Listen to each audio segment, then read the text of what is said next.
बंधू आणि भगिनींनो, गेली 12-15 वर्ष सभातून रामायणावर बोलण्यास सुरुवात करून ते एक धाडसच मी केलं आहे असं म्हणायला हरकत नाही. धाडस हा शब्द मी मुद्दाम वापरला आहे. अजून विद्वान स्त्रिया सुद्धा रामायण महाभारतासारख्या विषयावर बोलत नाहीत. वाल्मिकी रामायणावर पुरुष सुद्धा क्वचितच बोलताना दिसतात. त्यात पुन्हा माझ्यासारखी शाळेचं लिहिण्या वाचण्यापुरतच शिक्षण झालेली एक साधी संसारी स्त्री. बरं, सर्व संतांनी देवाहून श्रेष्ठ अशी ज्याची महती गायली तो गुरु तरी मला लाभलाय का? नाही. ज्यांच्यामुळे ज्ञान प्राप्त होऊन मार्गदर्शन लाभेल असा गुरुही मला लाभला नाही. अशी एक सामान्य स्त्री आपल्या पुढे रामायण सांगायला बसली आहे. माझ्याकडून आपण मोठ्या अपेक्षा बाळगू नये. मी विद्वान पंडित नाही, अथवा मला आधुनिक पुढारलेली शास्त्रही अवगत नाहीत. जगण्याचं शास्त्र मात्र मला जरूर समजतं आणि त्याच आधारावर मी रामायण सांगण्यास सुरुवात करते. पण मी ते पुराण म्हणून सांगत नाही हे महत्वाचं. प्रथम आपण हे लक्षात घ्या. आजपासून 10 दिवस जे मी रामायण सांगणार आहे ते वाल्मिकी रामायणाच्या आधाराने. हा ग्रंथ संस्कृत भाषेमध्ये आहे. मध्यंतरीच्या कालखंडात स्त्रियांसाठी संस्कृत वाचणं बोलणं निषिद्ध मानलं जाईल. तसंच मोठे ग्रंथ मूळ स्वरूपात सहसा स्त्रियांच्या हातात पडत नसत. संस्कृत भाषेचं विशेष ज्ञान मलाही नाही. मी प्रथम श्रीधर कवींचा रामविजय वाचला. तसंच आणखीही 5-6 ग्रंथ वाचले. पण मनाचं समाधान होईना. शेवटी वाल्मिकींच्या मूळ ग्रंथाचा पंडित सातवळेकर यांनी समालोचनासह केलेला मराठी अनुवाद वाचला. त्यानं माझं बरंचसं समाधान झालं. तथातीच पण काल परत्वे तत्कालीन परिस्थितीला अनुलक्षून विविध दृष्टिकोनातून ती लिहिली गेली. रामदासांनी लिहिली, मोरोपंतांनी लिहिली, तुलसीदासांनी लिहिली. अद्भुत रामायण, आनंद रामायण, अध्यात्म रामायण, रामविजय अशी अनेक रामायण लिहिली गेली. मी मात्र मला ज्यात खरा राम सापडला ते वाल्मिकी रामायण आपणापुढे ठेवणार आहे. आपल्याला माहिती असेल की सुमारे 40 वर्षापूर्वी हिंदू स्त्रियांची संघटना उभी करण्याकरता राष्ट्रसेविका समितीचा 1936 साली जन्म झाला. हिंदू समाज राष्ट्रदृष्ट्या जागरूक, चारित्र्य संपन्न आणि सुसंघटित करण्याचं व्रत या राष्ट्रसेविका समितीनं जन्मापासूनच घेतलं आहे. या राष्ट्रव्यापी ईश्वरी कामाचा एक भाग म्हणून मी रामकथा सांगायला सुरुवात केली. कारण संस्कार देण्याचे सामर्थ्य असलेलं असं रामचंद्रांचं जीवन समाजासमोर ठेवावं. त्यातून समाज जीवनात हवा असलेला राम येईल अशी माझी दृढ श्रद्धा आहे. समिती जन्मापूर्वीच रामायणानं माझं लक्ष वेधून घेतलं होतं. अर्थातच रामजीवनाचा आदर्श समितीने प्रथमपासूनच ठेवला आहे. हे काम प्रथम महाराष्ट्रापुरतं होतं तोपर्यंत समितीची प्रार्थना आतासारखी संस्कृतमध्ये नसून ती मराठीमध्ये होती. त्यातील हे ईश्वरा सच्चिदानंद रामा, आम्हा शील चारित्र्य द्या उज्ज्वल, भावे सती सद्गुणी धीर आम्ही, असे द्या आम्हा शक्ती बुद्धी बल, देशार्थ धर्मार्थ काया जिजावी, बसो अंतरी पूर्ण हिंदूपण, सीता सती पद्मिनी वीर लक्ष्मी, असे प्राप्त होवो आम्हा जीवन. हे चरण कितीतरी जणींचं अजून मुखोद्गत असेल. आता रामायणाकडे मी कशी वळले याची पार्श्वभूमी मी प्रथम आपणापुढे विशद करते. विवाहानंतर 1920 साली मी वर्ध्याची रहिवासी झाले. 1920 पासून 1930 पर्यंत मी काँग्रेसचं काम करत असे. त्यावेळी महात्माजींचं वास्तव्य वर्धेला असे. त्यांनी स्त्रियांना असा उपदेश केला की केवळ घरच्या प्रपंचाची कामं करून तुमचं कर्तव्य संपत नाही, तर देश, धर्म, समाज याबद्दलही तुमचं काही कर्तव्य आहे याची तुम्ही जाणीव ठेवली पाहिजे. मला ते विचार फार पटले आणि आणखी काही भगिनींबरोबर संसार सांभाळून मीही त्यांच्या वेगवेगळ्या कार्यात सहभागी होऊ लागले. परंतु असे काही दिवस गेल्यावर 1932 साली माझ्या जीवनात पती निधनानं जी कौटुंबिक आपत्ती आली तिच्या आघातानं मी काही काल दिग्मूढ होऊन गेले. हिंदू स्त्रियांच्या सामाजिक असुरक्षिततेची टोचणीही मनाला अस्वस्थ करतच होती. काही सुचेनासं झाल्यानं मी महात्माजींच्या आश्रमात प्रार्थनेच्या कार्यक्रमाला जाऊ लागले. महात्मा गांधींनी हरिजन नावाचं वृत्तपत्र चालवलं होतं. बापूजींचा परिपाठ असा असे की प्रार्थनेनंतर हरिजन मधील मजकुरासंबंधी ते स्वतः बोलत आणि नंतर प्रश्नोत्तर आणि चर्चेसाठी काही वेळ देत असत. या कार्यक्रमाला गावोगावची मंडळी येत. अशाच एका प्रश्नोत्तराच्या वेळी एका सुशिक्षित तरुणीनं बापूजींना प्रश्न विचारला. आम्ही स्त्रियांनी आमच्या जीवनात कोणता आदर्श ठेवावा? तेव्हा महात्माजींनी उत्तर दिलं, तुम्हीच काय, पण जगातील कोणत्याही स्त्रीनं सती सीतेचा आदर्श ठेवावा. त्याबरोबर त्या स्त्रीनं पुन्हा उठून विचारलं, ज्याप्रमाणे आम्हाला सांगता सती सीतेचा आदर्श ठेवावा म्हणून, त्याप्रमाणे बंधुवर्गाला सांगता का रामाचा आदर्श ठेवा म्हणून? बापूजी म्हणाले, नाही. तेव्हा त्या तरुणीनं पुन्हा विचारलं, जर आम्हाला सांगता तर मग पुरुषांना का नाही सांगत? माझा असा विश्वास आहे की सीतेच्या जीवनातूनच राम जन्माला येतो. राम जन्माला येण्याकरता वेगळा प्रयत्न करावा लागणार नाही, असं ठाम विशेष महत्वाचं उत्तर बापूजींनी दिलं. चर्चा संपली. या उत्तरानं त्या तरुणीचं कितपत समाधान झालं कोण जाणे, पण माझं मात्र झालं नाही. विचारांना चालना मात्र मिळाली. तरी सुद्धा बापूजींच्या समाज चिंतनाबद्दल मला विश्वास असल्यानं त्यांच्या विधानात सत्य असलं पाहिजे. आपण ते रामायणाचा अभ्यास करून शोधून काढू आणि काही शंका राहिली तर पुन्हा जाऊन विचारू असा निश्चय करूनच मी घरी परतले.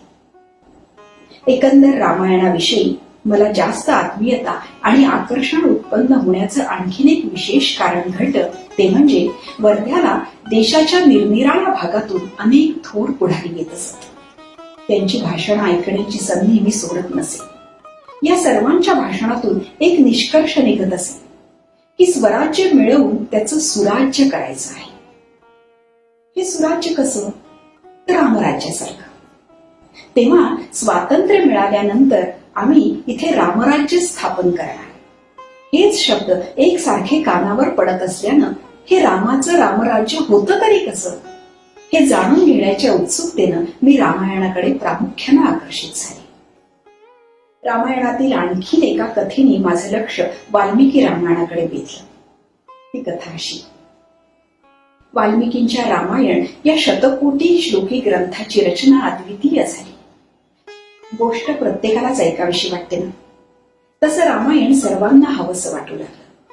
तेव्हा ग्रंथरचना झाल्यावर त्या ग्रंथाच्या मालकीकरता मानव, देव आणि दानव एखाद्या इस्टेटी करता भांडावे तसे भांडू लागले. मानवांचा दावा असा की राम देव असला तरी तो मानव रूपाने अवतरला असल्यानं रामायणावर आमचाच अधिकार आहे. या उलट देवांचं प्रतिपादन असं की मानव रूपाने अवतरला असला तरी राम हा विष्णूचा अंश आहे, तेव्हा रामायण संपूर्णपणे आमचंच. दानवांचं म्हणणं अगदी निराळ. ते म्हणतात की रामायण हा मुळी दैत्यराज रावणाच्या पराक्रमाचं वर्णन करणारा ग्रंथ आहे, तेव्हा तो फक्त आम्हा दानवांचाच असू शकतो. त्रिवर्गाच्या भांडणाला कडाकीची सुरुवात झाली. काही केल्या तंटा मिटेना म्हणून सर्वजण निर्णय मागण्यासाठी ब्रह्मदेवाकडे गेले. परंतु ब्रह्मदेव म्हणाले, या वादाचा निर्णय करणं मला अशक्य आहे. तुम्ही महादेवांकडे जावं हे उत्तम. तेव्हा सर्वजण महादेवांकडे गेले. महादेव म्हणाले, तुमचं तिघांचंही म्हणणं बरोबर आहे, तेव्हा तिघांमध्ये याची समान वाटणी करूया. मूळ रामायणात 24,335 श्लोक असले तरी रामरक्षेच्या वगैरे रूपानं आपल्या पुढे शतकोटी श्लोकांची कल्पना मांडलेली आहे हे आपणा सर्वांना ठाऊक आहे. आता ही जी वाटणी महादेवांनी केली ती बरोबर समान केली. वाटणी केल्यावर प्रत्येकाला 33,33,33,333 श्लोक वाटणीला आले. महादेव म्हणाले, बाबांनो, समान वाटणी झाली. आता एकच श्लोक वाटायचा राहिलाय. त्याची अक्षर आहे 32. 33 असती तर प्रत्येकाला 11 देऊन मोकळा झाला असतो, पण इथे 32च अक्षर आहेत. तेव्हा तुम्हाला 10 देतो आणि 2 मला ठेवून घेतो. असं म्हणून महादेव त्रिवर्गाकडे संमती करता पाहू लागले. तिघांनाही महादेवांची कल्पना तत्काळ पसंती पडली. त्यांनी विचार केला, महादेवांनी निपक्षपातीपणे आम्हाला खूप काही दिलं आहे. आता 2 अक्षरं म्हणजे अगदी क्षुल्लक बाब, काहीच हरकत नाही तेवढी 2 अक्षरं महादेवांना द्यायला. आणि या त्रिवर्गाने आनंदाने महादेवांना होकार दिला. हा होकार मिळाल्यावर महादेवांनी काय ठेवून घेतलं, तर त्यातील राम. अशा तऱ्हेने ज्यातील राम काढून घेतला आहे अशा प्रकारची रामायण आम्ही वर्षानुवर्ष वाचली आणि कितीही पारायण केली तरी आमच्या जीवनात राम येणार कसा. तो राम शोधण्याची आज आवश्यकता आहे. आणखी एका निमित्तानं मूळ रामायणाचा मी कसून अभ्यास केला. स्त्रियांचं अपहरण करून त्यांना भ्रष्ट केल्याच्या बातम्या प्रत्येकी कानावर येत. त्यानं मी अतिशय अस्वस्थ होईल. अनाथ नव्हे तर रामासारख्या महापराक्रमी पुरुषाची सुद्धा पत्नी रावणानं पळवली. पण रावणासारख्यांच्या बंदिशाळेत शत्रूच्या गोटात एकटी 10 महिने सापडून सुद्धा ती शुद्ध राहिली. हे कसं घडलं हे मला पाहायचं होतं. ते पाहिल्यावर स्त्रीचं रक्षण स्त्री स्वतःच आत्मिक बलाच्या साह्यानं करू शकते हे माझ्या ध्यानात आलं. या चिंतनातून समितीचा जन्म झाला आहे. प्रार्थनेहून निश्चय करून आले आणि लगेच रामविजय वाचायला सुरुवात केली. रामायणाचा अभ्यासाचा निश्चय केला खरा, पण तो पार पाडणं तितकंसं सोपं नव्हतं. मार्गात अनंत अडचणी होत्या. पाठोपाठची 7 लहान मुलं होती. शेतीवाडीचा व्याप होता. बरेचसे काँग्रेसचे कार्यकर्ते, काही निराधार मंडळी आणि अन्य मंडळी आमचे घरी उतरण्याची वहिवाट होती. त्यामुळे कामाचा व्याप बराच वाढला होता. पण या सर्वांपेक्षा महत्वाची अडचण ही होती की कोणते ग्रंथ वाचावेत आणि ते कसे मिळवावेत. त्या संबंधीच्या मार्गदर्शनाची आवश्यकता होती, पण ते मिळणं कठीण होतं. कारण 40-45 वर्षापूर्वी सप्तशती, रामायण, महाभारत यासारखे ग्रंथ घरात स्त्रियांनी वाचू नयेत असा एक रूढ दंडक होता. देवळात जाऊन पुराणिकांच्या तोंडून जे काही ऐकायला मिळेल तेवढंच त्यांना या ग्रंथाचं ज्ञान होईल. घरात कलह माजू नये म्हणून हे कलहाचे ग्रंथ घरातून बहिष्कृत झाल्यासारखे होते. वास्तविक वेदकालात, रामायण महाभारत कालात वा त्यानंतरही स्त्रियांवर अशा प्रकारची कोणतीच बंधनं नव्हती. गुलामगिरीच्या कालखंडात अशा तऱ्हेच्या रूढी समाजात हळूहळू वाढत चालल्या आणि अशा अमूलिक ग्रंथाच्या अभ्यासापासून स्त्रियांना वंचित ठेवलं गेलं. त्यामुळे त्या कालखंडात कुटुंब व्यवस्था भक्कम असून सुद्धा अज्ञानामुळे या ग्रंथांद्वारे होणारे उत्तम संस्कार भावी पिढ्यांवर होऊ शकले नाहीत. या रूढीमुळे मला उपलब्ध होण्यासारखा सोपा ग्रंथ म्हणजे रामविजय. तो मी वाचला. त्यानंतर वर उल्लेख केलेल्या इतर रामायणांचंही अवलोकन केलं. त्यावरून जे प्रत्ययाला आलं ते मी भगिनी वर्गासाठी लक्षात आणून देते. बंधुवर्ग बहुश्रुत असल्यानं त्यांना या गोष्टी माहिती असतात. पुष्कळशा स्त्रिया अशा असतात की त्यांनी मूळ ग्रंथ वाचलेला नसतो आणि इतर रामायण वाचताना वाल्मिकींच्या आधारे लिहिला असं म्हणून त्या ग्रंथाचा शेवट केलेला असतो. त्यावरून बऱ्याचशा माझ्या भगिनींना तो ग्रंथ वाल्मिकींचाच आहे असं वाटतं. बदललेल्या समाजस्थितीला धरून लिहिल्या गेलेल्या कथा मूळ वाल्मिकींच्याच आधारे असल्या तरी कशा बदलत गेल्या. मूळ कल्पना जाऊन हळूहळू त्यांना दंतकथांचं स्वरूप कसं आलं ते आता आपण पाहूया. नाथांचं भावार्थ रामायण रचलं गेलं. त्या कालखंडात सगळा समाज निवृत्तीपर विचारांनी ग्रासला गेला होता. परकीय जोखडाखाली देश भरडला जात असताना सुद्धा आम्ही अतिशय उदासीनतेनं पाहायला लागलो. राज्य कुणाचं आहे, आपण काय करायला हवं याचा विवेक करण्याची सुद्धा शक्ती नाहीशी झाली. अशा विपरीत वृत्तीचा एवढा पगडा होता की सर्व जग आणि त्यातील मी सुद्धा नाशिवंत आहे तर देहाच्या मागे कशाला लागायचं. तर आपण फक्त मोक्ष साधन कसं होईल तेवढंच पाहावं. राजकीय अथवा सामाजिक स्थितीचा विचार करण्याची आपल्याला काही जरूर नाही. तसंच इथला राजा कोण, स्वकीय की परकीय याचाही विचार नको, अशीच सर्व श्रेष्ठ जनांची धारणा होती. अर्थात या उदासीन विचारांचे दुष्परिणाम समाजाला भोगावेच लागले. याच निवृत्तीपर विचारांच्या प्रभावानं प्रेरित झालेल्या असल्यामुळे नाथांची रामायणाची कथा ही आध्यात्मिक रूपकात मांडलेली आहे. राजा दशरथ म्हणजे दश इंद्रिययुक्त दशरथ देह, त्याच्या 3 राण्या म्हणजे त्रिगुणात्मक प्रकृती, राम म्हणजे जीवात्मा आणि त्याला सिंहासनावर बसवणं म्हणजे जीवात्म्याची हृदय सिंहासनावर स्थापना करणं. हे सिंहासन निर्मळ निष्कंटक करणं म्हणजे अहंकार रूपी रावणाचा नाश करणं. मग अशा तऱ्हेने निर्मळ झालेल्या अंतःकरण रूपी सिंहासनावर आत्मारामाची स्थापना करणं म्हणजेच आत्मज्ञान मिळवणं, अशी ही कथा आहे. आता तुलसी रामायणाचा काल पाहिला तर परकीयांची आक्रमणं प्रत्यक्ष चालू असल्यामुळे बंधुभाव आणि श्रद्धा यांचा लोप झालेला होता. तो बंधुभाव पुन्हा उत्पन्न व्हावा, कारण भक्ती आणि परस्परातील प्रेम यामुळे एकता घडते आणि समाजाला समर्थ असं श्रद्धास्थान लाभावं म्हणून तुलसीदासांनी भक्तिरसपूर्ण असं रामचरित मानस लिहिलेलं आहे. दक्षिणेकडे महाराष्ट्रात समर्थ रामदासांनी धनुर्धारी श्रीरामाचं दैवत आणि सेवक हनुमंताची उपासना समाजासमोर ठेवून वीररसाचा परिपोष करून जे कार्य केलं, त्याच प्रकारचं कार्य श्री तुलसीदासांनी केलं. श्री तुलसीदासांच्या रामचरित मानस या ग्रंथानं भक्तिरसाचा परिपोष करून एकता घडवून आणण्याचं कार्य उत्तरेत केलेलं आहे. या तुलसीदासकृत रामायणाची भाषा अत्यंत रसाळ आणि अलंकारिक असूनही सुबोध आहे. याचं एक वैशिष्ट्य असं की इतर रामायण ग्रंथात सहसा न आढळणारे बालरामांच्या लीलांचं वर्णन यात वाचायला मिळतं. याही ग्रंथात थोडा आध्यात्मिक भाव आहेच. भगिनी वर्गासाठी त्यातला एक दृष्टांत सांगते. राम, लक्ष्मण आणि सीता वनवासाला निघाले तेव्हा मार्गात त्यांचा क्रम असा होता: पुढे राम, मध्ये सीता आणि मागे लक्ष्मण. राम हे लक्ष्मणाचं आराध्य दैवत. तो रामाला प्रत्यक्ष परमेश्वर मानतो. साहजिकच त्याला रामाच्या दर्शनाची तीव्र इच्छा आहे.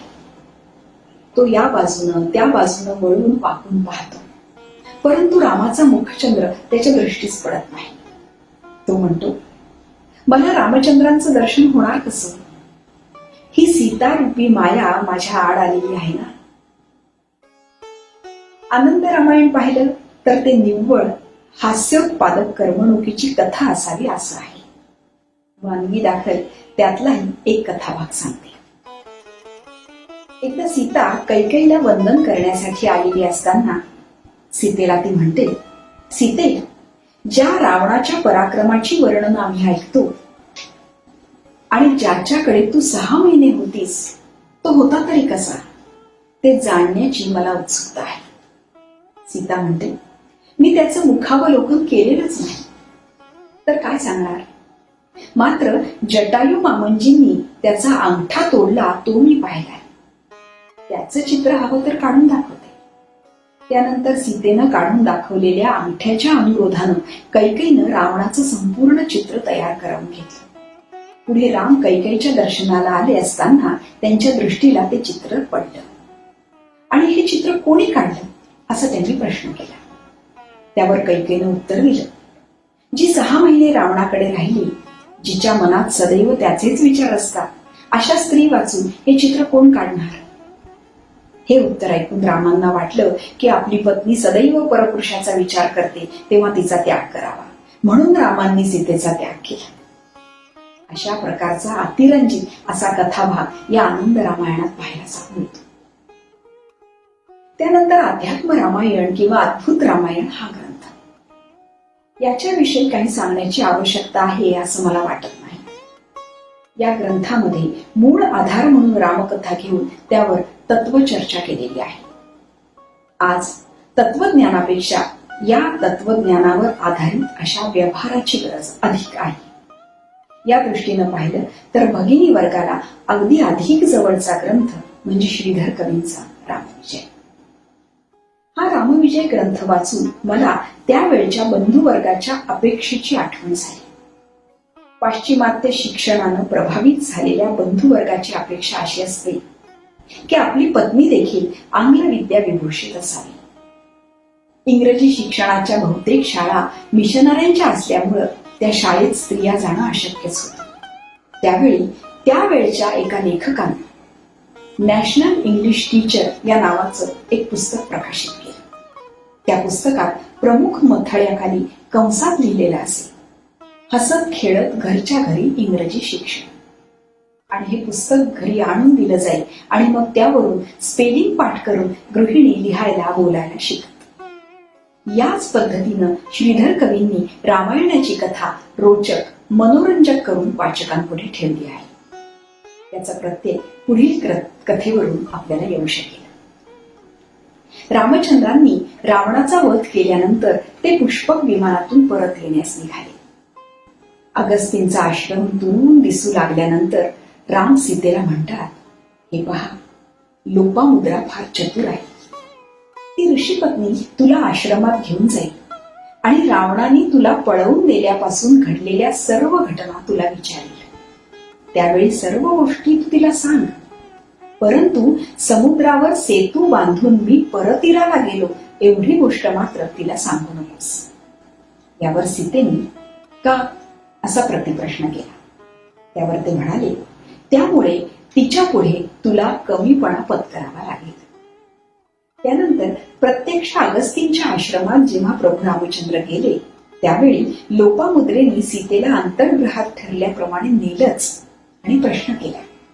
तेव्हा बोलण्याच्या ओघात रामचंद्रांच्या सूचनेचं अवधान न राहून सीतेने सेतुबंधनाची गोष्ट सांगून टाकली. लगेच लोपामुद्रेने सीतेला प्रश्न केला, सीते, एवढे मोठे पराक्रमी रामचंद्र की ज्यांनी एक बाण मारावा आणि समुद्र कोरडा करून परतीला जावं, त्यांना सेतू का बरं बांधावा लागला? मग त्यापेक्षा माझ्या पतीचाच पराक्रम मोठा म्हणावा लागेल, कारण त्यांनी समुद्राचा उद्दामपणा सहन न होऊन एका आचमनात सगळा समुद्र प्राशन करून टाकला. बोलण्याच्या ओघात झालेली स्वतःची चूक सीतेला उमजली. तिनं ही चातुर्याने तिला उत्तर दिलं, 7 समुद्र आटवण्याचं सामर्थ्य माझ्या रामात आहे, पण त्यांना या समुद्राला स्पर्श करायचा नव्हता, कारण तुझ्या पतीचं मुद्र होतं ना ते. असं म्हणण्याचं कारण की रामाचा बाण सोडल्यानंतर पुन्हा भात्यात येत नसे, त्यामुळे बाणाने समुद्र आटवणं म्हणजे समुद्राला स्पर्श करण्यासारखं होतं. अशा तऱ्हेने स्त्री स्वभावाचं मोठं मार्मिक चित्रण श्रीधर कवींनी केलं आहे. त्याप्रमाणे तात्विक विवेचन सुद्धा अतिशय मौलिक आहे. त्याचाही एक नमुना मी आपल्यासमोर ठेवते. अगस्तींच्या आश्रमात रामचंद्र जेव्हा प्रथम आले त्यावेळी त्यांच्याबरोबर सीता आणि लक्ष्मण दोघेही होते. त्यावेळी अगस्तींनी रामाला सामोरं जाऊन त्यांची पूजा केलेली आहे. आणि रावणाने सीतेचं हरण केल्यानंतर सीतेच्या संबंधांनी अगस्तींना माहिती विचारण्याकरता राम लक्ष्मण अगस्तींच्या आश्रमात आले. त्यावेळी अगस्तींनी त्यांची भेटही घेतलेली नाही. त्यामुळे लक्ष्मण क्रोधाविष्ट झाला. परंतु श्रीराम मात्र स्मितहास्य करून लक्ष्मणासह निघून गेले. लक्ष्मणाला वाटलं की सीतेसह आम्ही आलो त्यावेळी मोठ्या अगत्याने आमचं स्वागत करणारे अगस्ती आता आमचा पडता काळ पाहून भेटू इच्छित नाहीत. पुन्हा रावण वधानंतर सीतेसह श्रीराम लक्ष्मण अगस्तींच्या आश्रमात आले तेव्हा त्यांना सामोरं जाऊन त्यांचं स्वागत केल्यानंतर अगस्ती ऋषी श्रीरामांना म्हणतात, रामा, यापूर्वी जेव्हा तू माझ्या आश्रमापाशी आला होतास त्यावेळी तुझ्याबरोबर सीता नव्हती, तू श्रीयुत नव्हतास, म्हणूनच मी तुला सामोरं आलो नाही, कारण मी अपूर्णाचं दर्शन घेत नाही.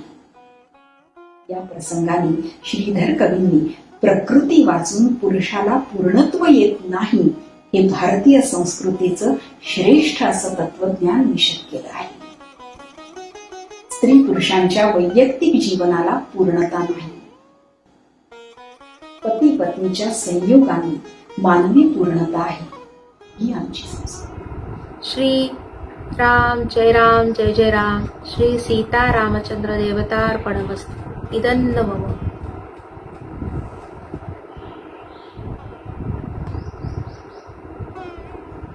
आणखी एक गोष्ट मला आपल्या ध्यानात आणून द्यायची आहे. मद्रासकडे द्रविड मुन्नेत्र कळघम अशी एक संघटना स्थापन झाली. या संघटनेत उत्तरेत रावणाची मूर्ती जाळतात म्हणून दक्षिणेत रामाची मूर्ती जाळण्याचं ठरवलं. कारण काय झालं माहीत नाही, परंतु त्यांना ही प्रतिमा जाळता आली नाही एवढं खरं. पुढे त्या भागात आचार्य विनोबा भावे दौऱ्यावर असताना आपल्या जाहीर भाषणात या गोष्टी संबंधानं त्यांनी असे विचार व्यक्त केले की तुमच्या सध्याच्या जीवनातला सत्ययुगातला श्रीराम गुणवत्तेच्या आणि आदर्शाच्या दृष्टीने उणा वाटत असेल तर तुमच्या जीवनाला आदर्शभूत ठरेल असा भव्य नवीन राम तुम्ही का निर्माण करत नाही? जुन्या रामाचे वाभाडे काढून काय उपयोग? रामराज्याची अनेक वर्णनं आपण खूप ऐकली आहेत, परंतु वाल्मिकी रामायणातील ग्रंथावरून केवळ 3च तत्वांच्या योगानं रामराज्याचं सार स्वरूप पंडित महादेव शास्त्री दिवेकर या लेखकांनी स्पष्ट केलं आहे. याकरता त्यांनी एक प्रश्नार्थक संवाद योजला आहे. पहिला प्रश्न: रामराज्यात सर्व प्रजा कर्तव्यदक्ष, न्यायी, सुखी, धर्मपरायण अशी असताना राजदंड होता का? रामराज्यात दंड होता, तो राजाच्या हातात नसून यतींच्या हातात होता. कारण राजसत्तेवर धर्माची अधिसत्ता चालत होती. जेव्हा राजा सम्राट होई तेव्हा तो एक यज्ञ करत असे. या यज्ञाच्या शेवटी हातात राजदंड घेऊन सम्राट उभा राही आणि त्रिवार घोषणा करी, अदंड्योस्मी, अदंड्योस्मी, अदंड्योस्मी. याचा अर्थ असा की मी सम्राट आहे, मला कोणी शासन करू शकत नाही. त्यानंतर सम्राटांचे कुलगुरू हाती धर्मदंड घेऊन उभे राहत आणि त्रिवार घोषणा करत, धर्मदंड्योसी, धर्मदंड्योसी, धर्मदंड्योसी. याचा अर्थ असा की हे राजा, तू सम्राट झालास तरी धर्मबाह्य आचरण करण्याचा तुला अधिकार नाही. तू कर्तव्यच्युत झालास तर तुला शासन करण्याचं सामर्थ्य आमच्या धर्मदंडात आहे आणि तू अदंड्य नाहीस हे ध्यानात धर, असं हे कुलगुरू राजाला बजावित असत. दुसरा प्रश्न: रामराज्यात भेदभाव होता का? होय, पण तो विरोधक आणि समर्थक, गरीब आणि श्रीमंत असा भेद नसून नृत्यांगना नृत्य करत असताना चाल बदलण्यासाठी जेवढा भेद सहन करावा लागतो तेवढाच भेद रामराज्यात होता. तिसरा प्रश्न: रामराज्यात जिंकणे हा प्रश्न होता की नाही? होता, पण दुसऱ्यांची राज्य जिंकून राज्य विस्तार करण्याकरता त्याचा उपयोग नसून प्रत्येकानं स्वतःचं मन जिंकण्याकरता तो उपयोगात आणावा ही अपेक्षा होती. रामराज्यात स्त्रीला वैधव्य येत नसे, कोणाला अकाली मृत्यू येत नसे. मग लोक विचारत, प्रत्यक्ष रामाच्या मातेला वैधव्य आलं ते कसं? राजा दशरथ पिकलं पान होता तेव्हा अकाली वैधव्य प्राप्त होऊन संसाराची धुळघाण होत नसे असा त्याचा अर्थ ग्रहण करायला हवा. असंही म्हणतात की रामराज्यात कोणी कुरूप नव्हतं. याचा अर्थ असा की रामराज्यात सर्व सुखी, समाधानी आणि निरोगी होते. त्यांच्यावरच्या तेजामुळे कोणीही कुरूप दिसत नव्हतं. स्वराज्य मिळाल्याबरोबर आपण अशोक चक्र देशाचं प्रतीक म्हणून स्वीकारलं, पण राज्य अशोकासारखं असावं अशी कल्पना केली नाही.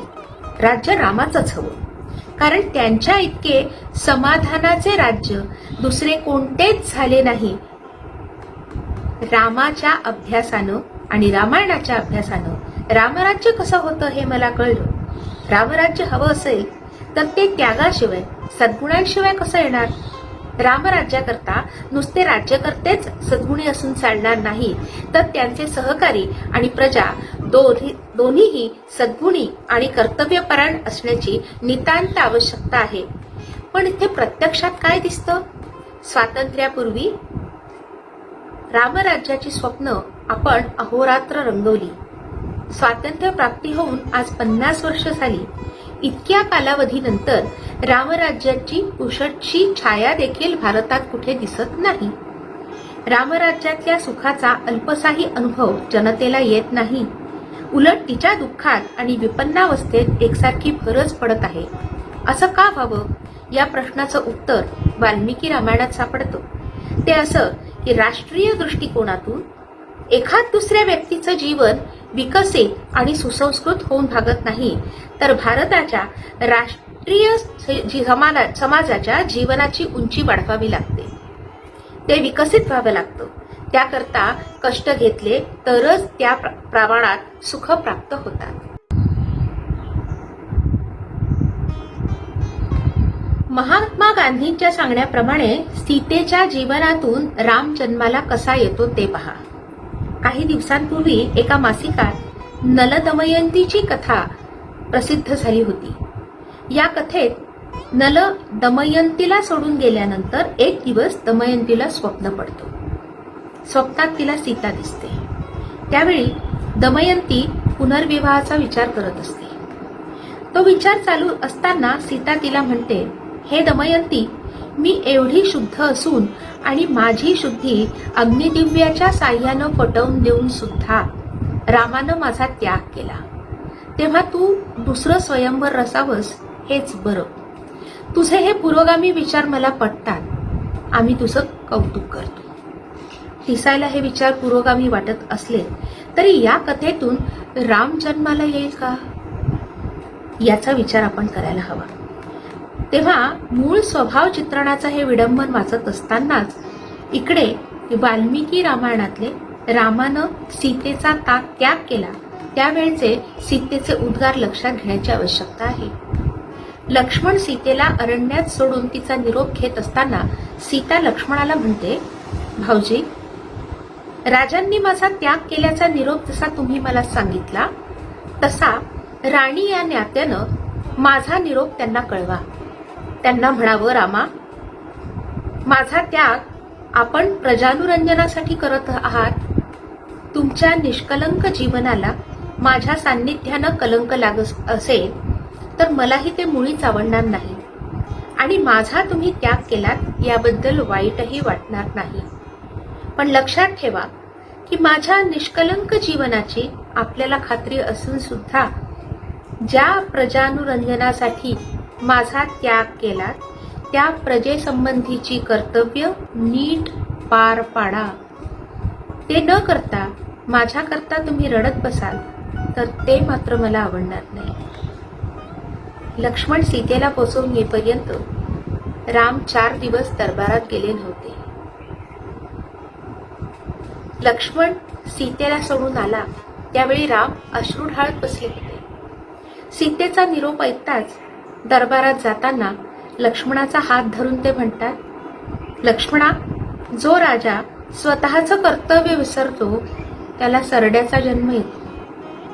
सीतेनं कर्तव्य तत्पर रामाला दोष न देता कर्तव्याची जाणीव करून दिलेली आहे. अशा लोकोत्तर सीता जीवनातूनच राम निर्माण होतो. हिरा खाणीतून वर काढला तर एकदम त्याला किंमत येत नाही हो. त्याला पैलू पाडावे लागतात. मग सोन्याच्या कोंदणात बसवल्यानंतर त्याला भव्यता आणि दिव्यता प्राप्त होते. तद्वतच राम हा जन्मताच हिरा आहे, परंतु इतर व्यक्तींच्या व्यक्तिमत्वामुळे त्यावर पैलू पडले आहेत आणि सीतेच्या जीवनरूपी कोंदणात बसवल्यामुळे राम जीवनरूपी हिरा भव्य दिव्य बनला आहे. अनेक व्यक्ती रामरूपी हिऱ्याला पैलू पाडण्यास कारणीभूत झाल्या. तसाच लक्ष्मण सुद्धा कारणीभूत आहे आणि त्याबद्दल लिहिताना तुलसीदासजी म्हणतात, राम विजयाची ही पताका लक्ष्मणरूपी खंबीर दांड्यावर उभी आहे. वर्षानुवर्ष असत्यावर आधारलेल्या दंतकथांचा एवढा पगडा जनमानसावर आहे की खरा इतिहास म्हणून समाजापुढे सांगायला जावं तर लोकांचा सत्यावरच विश्वास बसत नाही. याकरता यापुढे खरं रामायण लोकांसमोर सातत्यानं ठेवण्याची आवश्यकता आहे. म्हणजे महादेवांनी आपल्यातून काढून घेतलेला राम पुन्हा आपल्याला परत मिळेल. हीच एक दंतकथा पहा. सीतेला जेव्हा वरमाला घालण्याचा प्रसंग आला तेव्हा राम तिच्यापेक्षा उंच असल्यानं तिला माळ घालता येईना आणि रामालाही आपण बायको पुढे वाकणार कसं ही भावना मनात आली. तेव्हा वसिष्ठांनी एक युक्ती सुचवली. ते म्हणाले, रामा, वाड्याच्या दिंडी दरवाजातून तू कसा आत आलास? हे ऐकताच रामानं मान वाकवली आणि सीतेनं चट दिशी वरमाला घातली. दुसरी एक कथा आहे. एकदा रामचंद्रांनी सहज एक दगड घेतला आणि समुद्राच्या पाण्यात टाकला. तो तरला नाही, बुडला. तेव्हा त्यांना अतिशय वाईट वाटलं. आपली फजिती झालेली कोणी पाहू नये असं प्रत्येकालाच वाटतं. त्यांच्यापेक्षा जोरात उच्छवास टाकलेला त्यांनी ऐकला म्हणून मागे वळून पाहतात तो हनुमंत. राम खजील झाले. प्रत्यक्ष फजिती होण्यापेक्षाही ती कोणीतरी पाहिली ना तर त्याचे जास्त वाईट वाटतं. त्यांनी हनुमंताला विचारलं, तू इथे केव्हा आलास? तेव्हा हनुमंत म्हणतो, मी तर छावणीतून निघाल्यापासून आपल्याच मागे आहे. राम म्हणाले, तर मग मी काय केलं ते तू पाहिलं असशीलच. हनुमंत हसत हसत उत्तरतात, हो, तुम्ही एक छोटा दगड घेतला आणि तो पाण्यात सोडला आणि तो बुडल्यामुळे तुम्हाला वाईट वाटलं. राम म्हणतात, हे असं का? माझं नाव घेऊन टाकलेले दगड तरले, माझं नाव घेऊन लोक भवसागर करतात आणि मी स्वतः एवढासा दगड टाकला तर तो बुडावा का? हनुमंत उत्साहवर्धक उत्तर देतो. तो म्हणतो, बरोबर आहे. रामानं ज्याला हाताशी धरलाय तोच तरायचा. त्याला सोडल्यावर तो कसा तरणार? बुडणारच. आता ही कथा संस्कार करण्याच्या दृष्टीनं फार मोलाची आहे. अशा चांगल्या कथाही आहेत, पण त्यांच्यावर भर न देता मूळ ग्रंथाचंच अवलोकन केलं पाहिजे. राम, लक्ष्मण आणि सीता पंचवटी इथे वास्तव्य करत असताना सीतेला भुरळ घालण्यासाठी मारीच नावाचा राक्षस कांचन मृगाचं रूप घेऊन तिथे आला. सीतेच्या हट्टास्तव राम मृगाच्या मागे धावू लागले. त्या प्रसंगाचं वर्णन करताना तुलसीदास म्हणतात की मृगाला माहित होतं की राम हा परमेश्वर आहे, म्हणून मृत्यूपूर्वी जास्तीत जास्त रामरूप नेहमी साठवावं या उद्देशानं तो मोठ्या भक्तीनं आणि प्रेमानं मागे वळून वळून रामाकडे पाहत होता. या विरुद्ध वाल्मिकी वर्णन करतात, राम मृगाच्या मागे धावलाय आणि आता ते धनुष्याला बाण लावायचा विचार करतायत. मृगाला माहित होतं की रामाचं शरसंधान किती अचूक आहे. त्याचा बाण लागला तर निश्चितपणे मृत्यू येईल. या जाणीवेनं तो त्या दोघातलं अंतर वाढवू बघत होता. बाण चुकवावा म्हणून तो मागे वळून वळून पुन्हा पुन्हा रामाकडे पाहत होता. वरील विवेचनावरून वाल्मिकी रामायण आणि इतर रामायण यातला फरक कोणाच्याही सहज लक्षात येईल. इतर रामायणांच्या बद्दलची कल्पना प्रथमच काही उदाहरणं देऊन मी आपल्या पुढे स्पष्ट केली आहे. या सर्व ग्रंथातून रामाला परमेश्वर मानून सर्व कथाभाग सांगितल्यामुळे मध्ययुगात आपल्यावर संस्कार असे झाले की राम हा परमेश्वर असल्यामुळे त्यानं कोणतीही गोष्ट करणं अशक्य नाही. या कल्पनेतून आम्ही रामजीवनापासून सतत दूरच राहिलो. आमच्याही जीवनात राम अवतरू शकतो ही कल्पनाच आमच्या मनात आली नाही. केवळ त्याच्या जन्मदिनी गुलाल बुक्का उधळून षोडशोपचारे पूजा अर्चना करून आणि त्यांना दंडवत करून चकित मनानं आम्ही दूर होतो. त्याच्या अगाध लीलांचं रसभरीत कौतुक करतो आणि रिकाम्या मनानं घरी परत येतो. रामाचा पराक्रम, शौर्य, धैर्य, कर्तव्यनिष्ठा, अंतःकरणाची रुजुता यापैकी काही गुण आपल्याला आत्मसात करता येतील याची जाणीवच आपल्याला राहत नाही.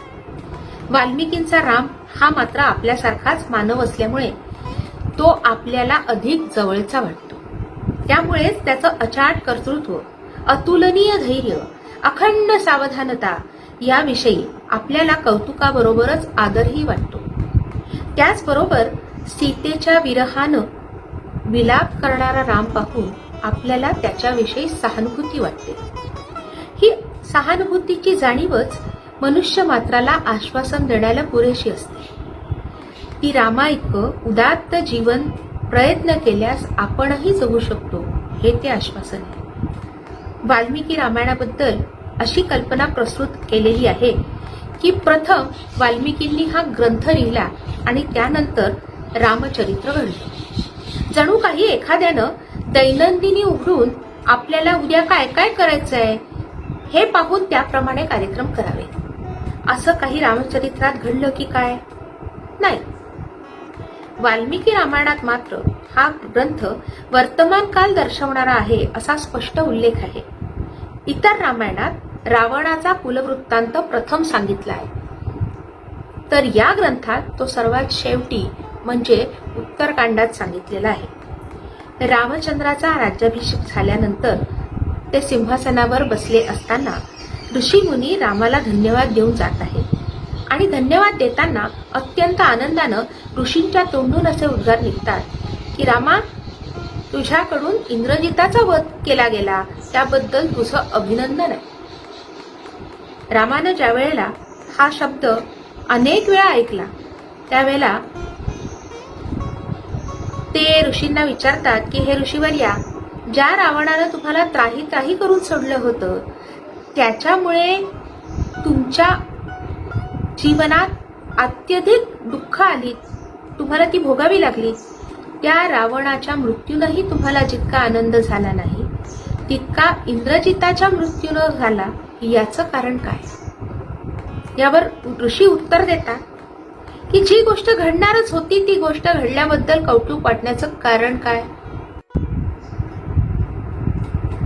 रावण मानवाच्या हातून म्हणजे तुझ्या हातून मरणारच होता, तेव्हा त्याबद्दल तुझं अभिनंदन करण्याचं प्रयोजनच नव्हतं.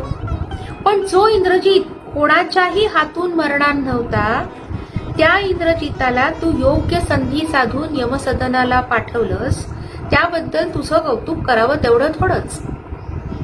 यावर रामचंद्रांनी प्रतिप्रश्न केला की इंद्रजित मरणारच नव्हता असं तुम्ही का म्हणता?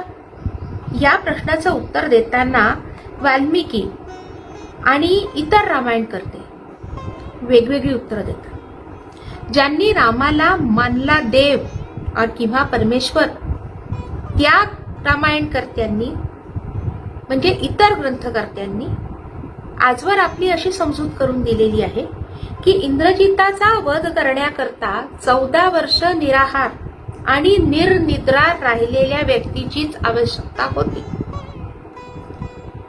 रामचंद्र हे परमेश्वर असल्यामुळे त्यांनी लक्ष्मणाच्या खाण्यापिण्याची कधीही चौकशी केली नाही.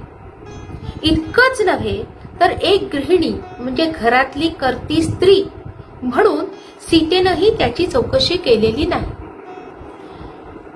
मग एखाद्या सामान्य स्त्रीसारखाच विचार सीतेनंही केला असल्याचं दाखवण्यात आलेलं आहे.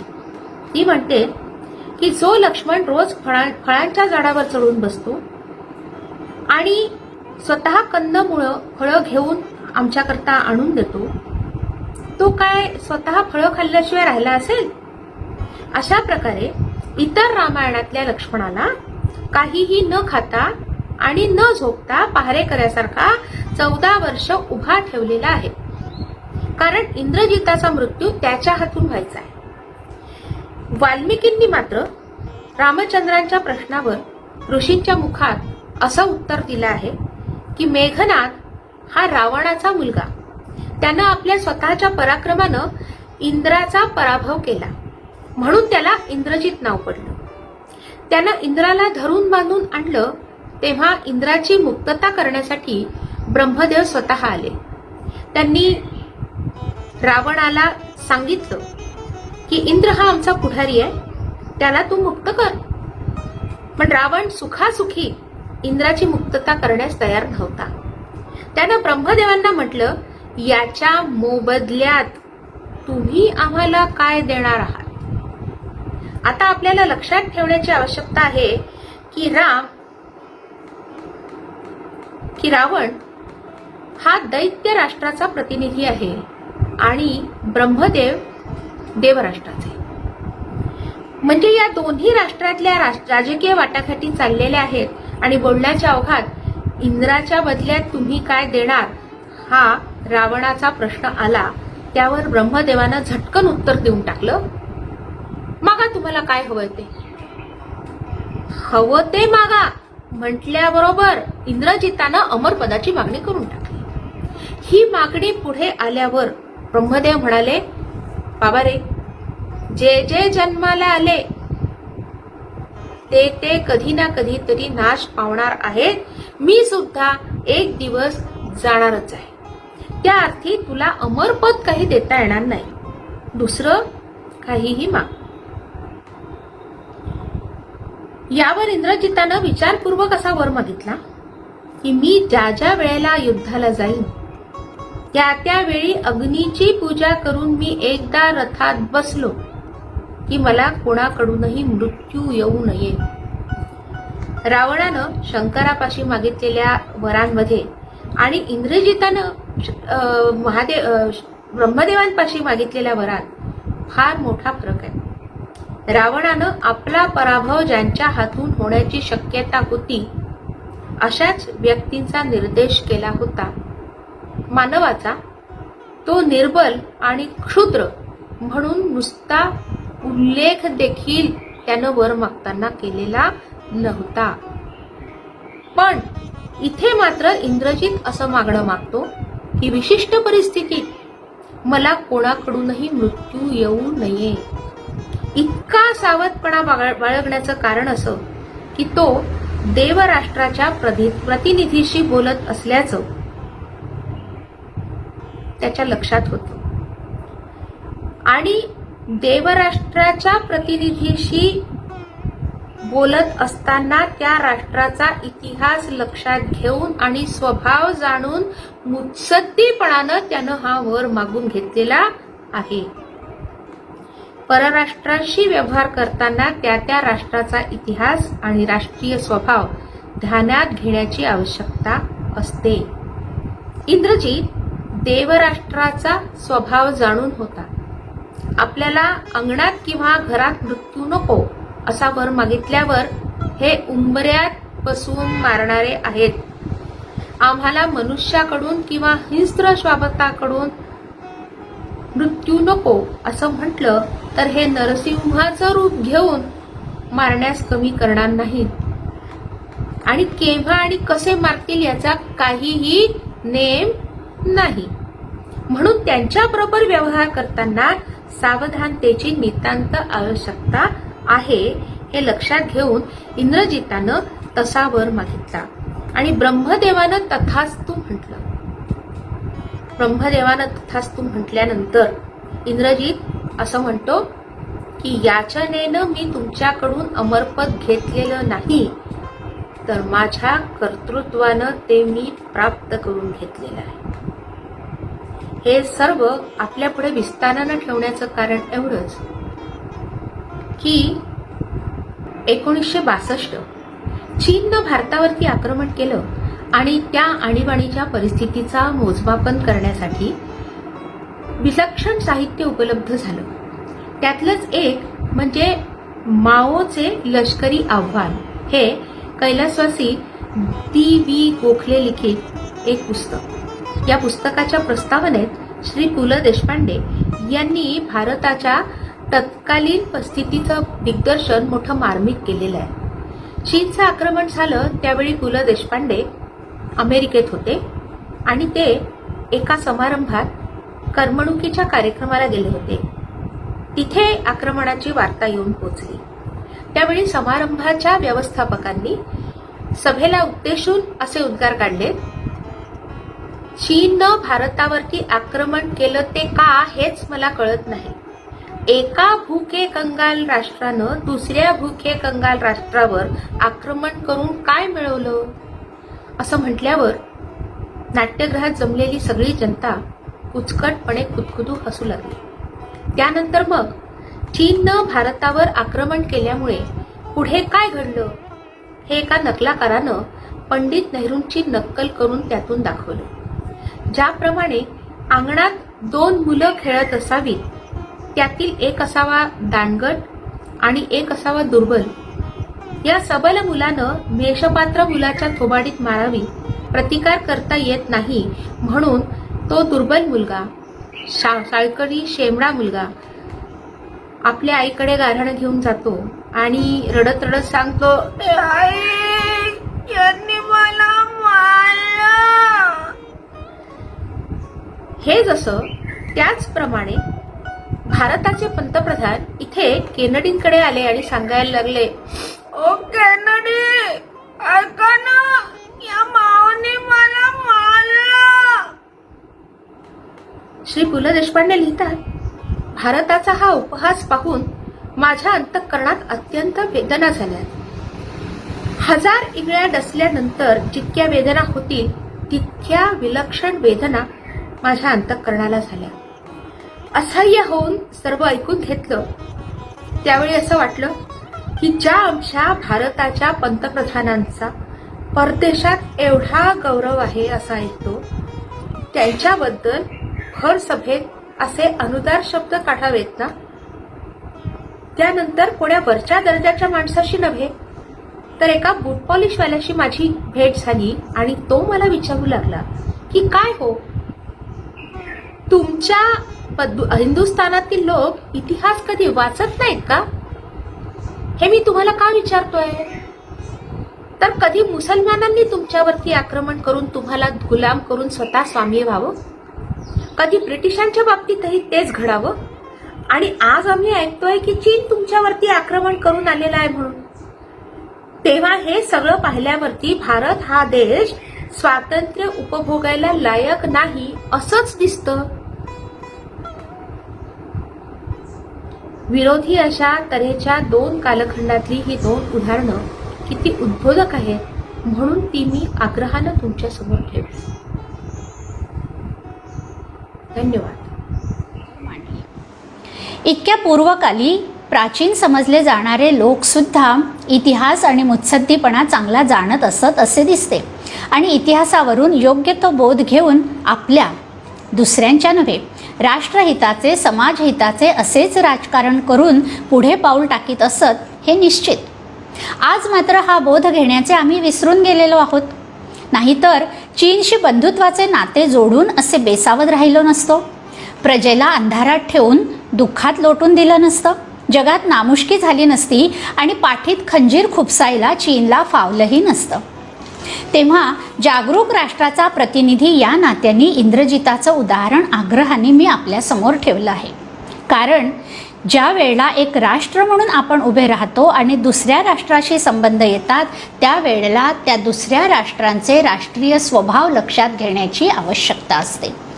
याच दृष्टिकोनातून इंद्रजितांनी देवांकडे मोबदला म्हणून मागणं मागितलं की मला कोणाही पासून मृत्यू येऊ नये, आणि ब्रह्मदेवांनी तथास्तु म्हटलं.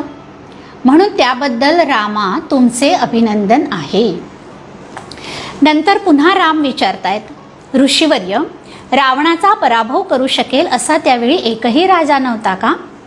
या संदर्भात इथे ऋषीवर्यांनी रावणाचं संपूर्ण चरित्र रामाला सांगितलं आहे. ते म्हणतात, बाबा रे, एकच नव्हे तर रावणाचा पराभव करणारे 3 राजे होऊन गेले. ते कोण? एक दैत्य कुळात जन्माला आलेला आणि वामनाने पाताळात दडपलेला बलिराजा. दुसरा क्षत्रिय कुळात जन्माला आलेला सहस्त्रार्जुन. आणि तिसरा वानर कुळात जन्माला आलेला वाली राजा. अशा या तिघांनीही रावणाचा पराभव केलेला होता. पण घडलं काय? तर बलीकडून रावण पराजित झाला त्यावेळेला त्याचा पिता जो विश्रवा मुनी तो अतिथी म्हणून बलीच्या दाराशी गेला आणि याचना करून भिक्षा रूपाने आपल्या पुत्राची त्यांनी मुक्तता करून घेतली. सहस्त्रार्जुनाकडूनही अशीच मुक्तता करून घेतली. रावणाला जिंकणारा तिसरा वीर पुरुष जो वानर राजा वाली, त्या बाबतीत मात्र रावणाने स्वतः वेगळीच पावलं टाकली. मग त्यावेळी असं काय बरं घडलं? वानर राष्ट्र आणि राक्षस राष्ट्र ही दोन्ही शेजारी राष्ट्रे होती.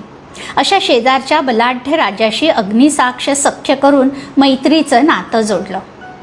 या तहातील कलमं पाहिली म्हणजे रावणाची हुशारी आणि वालीचा भाबडेपणा उठून दिसतो. या ठिकाणी रावणाने प्रथम वालीवर आक्रमण केलेलं आहे.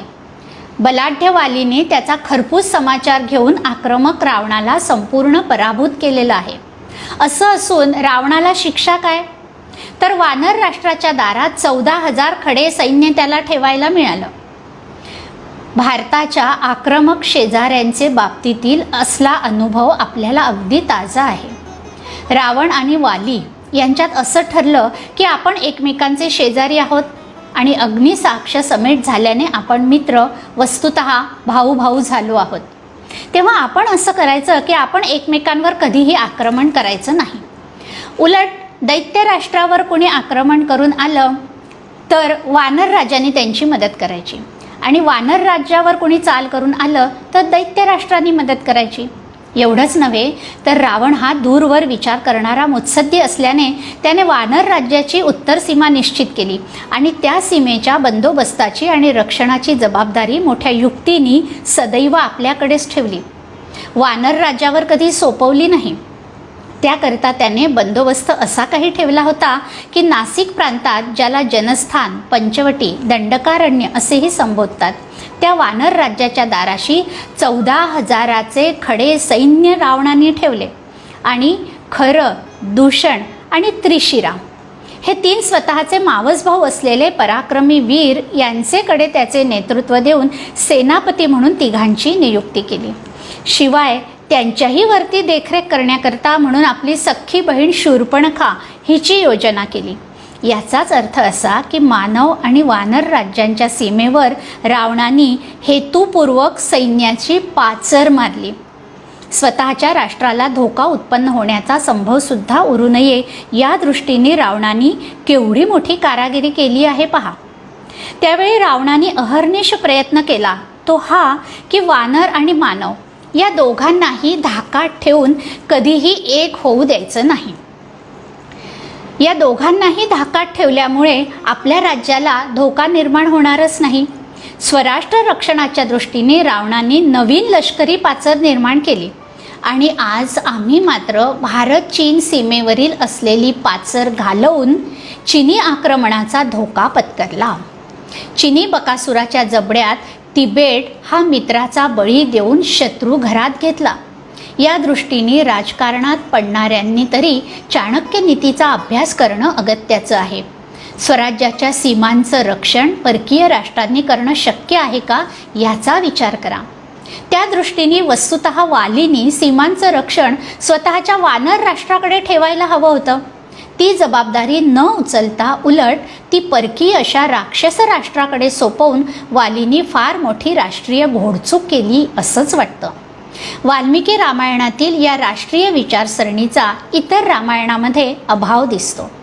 अशा प्रकारचा सगळा इतिहास वाल्मिकींनी शेवटी उत्तरकांडामध्ये ऋषीवर्यांचे तोंडून रामाला ऐकवला आहे. वरील तिन्ही राजांनी रावणाचा पराभव केला होता. म्हणजे रावणवध हे रामाचं मोठेपण खासच नव्हे तर मग रामाची जी एवढी कीर्ती झाली ती का? त्याचा मोठेपणा कशात आहे? रावण श्वेतद्वीपात गेला असताना तेथील स्त्रियांनी सुद्धा त्याचा पराभव केलेला आढळतो.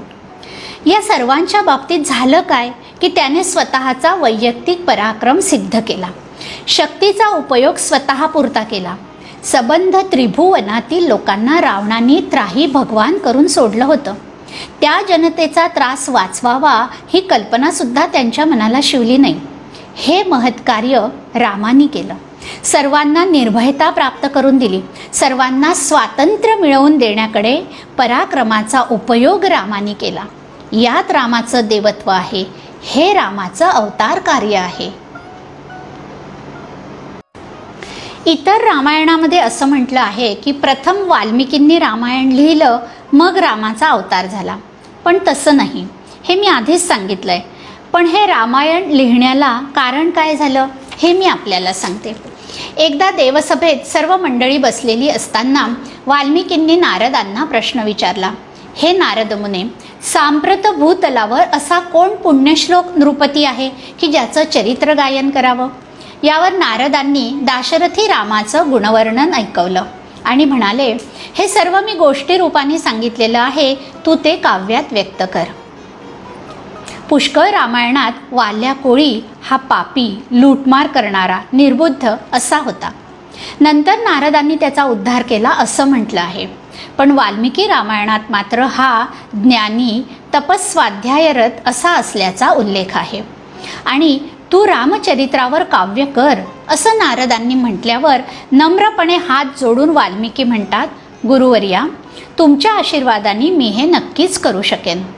यानंतर एकदा संध्येला म्हणून तमसेच्या तीरावर शिष्यासह गेले असताना वाल्मिकींच्या दृष्टीसमोर एका निषादानी कामवश क्रौंच मिथुनापैकी एका पक्षाचा बाण मारून निर्घृणतेने वध केला. हे दृश्य पाहून वाल्मिकीचं कोमल हृदय कळवळलं आणि तू या जगात जास्त दिवस जगणार नाहीस अशा आशयाची त्यांच्या मुखातून शापवाणी बाहेर पडली. शापवाणीचा उच्चार होऊन गेला. भावनेच्या भरात गोष्ट तर घडून गेली, पण वाल्मिकींच्या मनाला रुखरुख लागून राहिली. त्यांना वाटलं आपला संयम सुटला, आपण शाप दिला. नंतर सरस्वतीने त्यांचं समाधान केलं की ही शापवाणी छंदोबद्ध आहे, तेव्हा सहज निर्माण झालेल्या या अनुष्टुप छंदातच तू रामायणाची रचना कर. वाल्मिकींना लोक आदिकवी म्हणतात, पण जर आधी एखादे काव्य नसते तर हे काव्य अमुक एकासारखे आहे असे आपण म्हटले नसते. पण त्यांना आदिकवी म्हणण्याचा अर्थ असा की त्यापूर्वी कोणी खंडकाव्य लिहिले नसेल किंवा चरित्रात्मक काव्य रचना केली नसेल. तसेच याच छंदात तू काव्य कर असे सरस्वती सांगते, म्हणजे अनुष्टुप छंद त्यापूर्वी होता असे दिसते. नारदांनी सांगितलेले चरित्र आणि त्याच वेळी रामचंद्रांनी सीतेचा त्याग केला होता, त्यामुळे त्या सीतेच्याही तोंडून ऐकलेले रामचरित्र यावरून वाल्मिकींनी रामायणाची रचना केली आणि त्यांनी ती भरत मुनींना अर्पण केली. मनस्वास्थ्यासाठी म्हणून रामचंद्रांनी अश्वमेध यज्ञ आरंभिला आणि त्याकरता अनेक ऋषीमुनींना आमंत्रणे गेली. अर्थात वाल्मिकींनाही आमंत्रण गेलंच. या आमंत्रणानुसार ऋषी कुमारासारखे वेश धारण केलेल्या लवकुशांना रामाच्या पुत्रांना घेऊन ते अयोध्येला आलेले आहेत. या मुलांना वाल्मिकींनी रामायणाचं गायन करण्यास शिकवलेलं आहे. अयोध्येहून निघतानाच ते लवकुशांना म्हणाले होते, बाळांनो, आपण अयोध्येला जात आहोत आणि तिथे गेल्यावर तुम्ही रामायणाचं गायन करून दाखवा. वाल्मिकींनी नुसतंच गाऊन दाखवा असं म्हटलेलं नाही, ते कसं गावं, कुठे गावं, केव्हा गावं हेही सांगितलंय. ते म्हणतात, बाळांनो, या काव्याचे 700 सर्ग आहेत आणि ते एक तारीवर गायचे आहेत. गात असताना ताल मात्र चुकता कामा नये की जेणेकरून राजाचा अपमान होईल. दुसरे असे की एकदम राजवाड्यात न जाता मोठमोठ्या राजमार्गावर प्रथम तुम्ही याचे गायन करा आणि लोकांनी तुमच्या गायन कौशल्याचे राजाजवळ वर्णन केल्यावर तुम्हाला राजदरबारातून निमंत्रण येईलच, तेव्हाच तुम्ही राजासमोर जा. अत्यंत समरसतेने तुम्ही गाऊ लागलात की आपोआपच भावनाकुल हावभाव होऊन तुमचे गायन सुंदर होईल. मात्र यामुळे राजाचा अपमान होणार नाही याची काळजी घ्या. तुमच्या उत्कृष्ट गायनाने अत्यंत आनंदित होऊन राजा किंवा पौरजन तुम्हाला सुवर्णमुद्रा देऊ करतील. त्यांनाच काय, पण सुतळीच्या तोड्यालाही स्पर्श देखील करू नका. आपण वनवासी तापस असल्याने आपल्याला धनसुवर्णाची आवश्यकताच नाही. हे चरित्र गायन केवळ राजाची सेवा करण्याच्या भावनेनेच करायचे आहे. ते निस्वार्थ वृत्तीने केले पाहिजे. असे हे वाल्मिकी रामायणाचे संस्कार आहेत. अशा तऱ्हेने वाल्मिकींनी सुसंस्कारित केलेले लवकुश अयोध्येत आलेले आहेत. वाल्मिकींनी सांगितल्याप्रमाणे त्यांचे रामायणाचे गायन राजमार्गावर चाललेले आहे. रामचंद्रांच्या पर्यंत कुमाराचे गानकौशल्य पोहोचले आणि त्यांच्या निमंत्रणावरून दोघे कुमार राजदरबारात राजा रामचंद्रांसमोर उभे ठाकलेले आहेत. राजाज्ञेवरून कुमारांनी चरित्र गायनाला सुरुवात केली. त्यांचे अत्यंत कोमल स्वर, भावनानुकूल आवाजात होणारा चढ उतार आणि वाल्मिकींचे अर्थपूर्ण काव्य आणि लालित्यपूर्ण शब्दरचना यांच्या योगाने रामचंद्रांसह सर्व सभा भारावून गेली आहे. आनंदातिशयाने रामचंद्रांच्या नेत्रातून अश्रुधारा वाहू लागल्या. या काव्य श्रवणाने रामचंद्रांना जीवनाचा पुनःप्रत्यय आला. ते सिंहासनावरून खाली उतरले आणि स्वतःच्या प्रतिबिंबाप्रमाणे भासणाऱ्या त्या कुमारांना अत्यंत प्रेमाने त्यांनी हृदयाशी कवटाळले. अत्यंत हर्षभरीत अंतःकरणाने ते आपल्या कोषाध्यक्षाला म्हणतात, या कुमारांच्यावर सुवर्णमुद्रांचा वर्षाव कर. परंतु समोर पडलेल्या सुवर्णमुद्रांच्या ढिगाकडे न पाहता ते रामचंद्रांना म्हणतात, महाराज, आम्ही ऋषिकुमार आहोत. कमंडलून पाणी प्यावं, वल्कले धारण करावीत, वनातल्या कंदमुळांवर उदरनिर्वाह करावा, असे आमचे तापसी जीवन. या जीवनात सुवर्णाला वा धनाला स्थान कुठे आहे? आपल्याला या धनाचा उपयोग आहे म्हणून ते आपण आपल्याजवळच राहू द्या. ही निस्पृह वृत्ती केवळ 12-12 वर्षाच्या मुलांनी दाखवलेली आहे. हे दृश्य इतरत्र सापडणं विरळाच. अशा तऱ्हेने लवकुश अयोध्येत रामायणाचे गायन करतात असे दाखवून वाल्मिकींनी रामायणाची सुरुवात केली आहे. राजा दशरथाच्या कथेला प्रारंभ होऊन प्रथम त्याच्या राजधानीचे, अयोध्येचे वर्णन त्यांनी केले आहे. रामचरित्र गान कुशलवांनी केले ती एक खास स्वतंत्र गायन शैली प्रसिद्ध आहे. या पद्धतीचे कुशीलव गायन पद्धती असेच नाव आहे. हे अयोध्येचे वर्णन मी आपल्याला पुढच्या प्रवचनात ऐकवणार आहे. सियावर रामचंद्र की जय. जय जय रघुवीर समर्थ.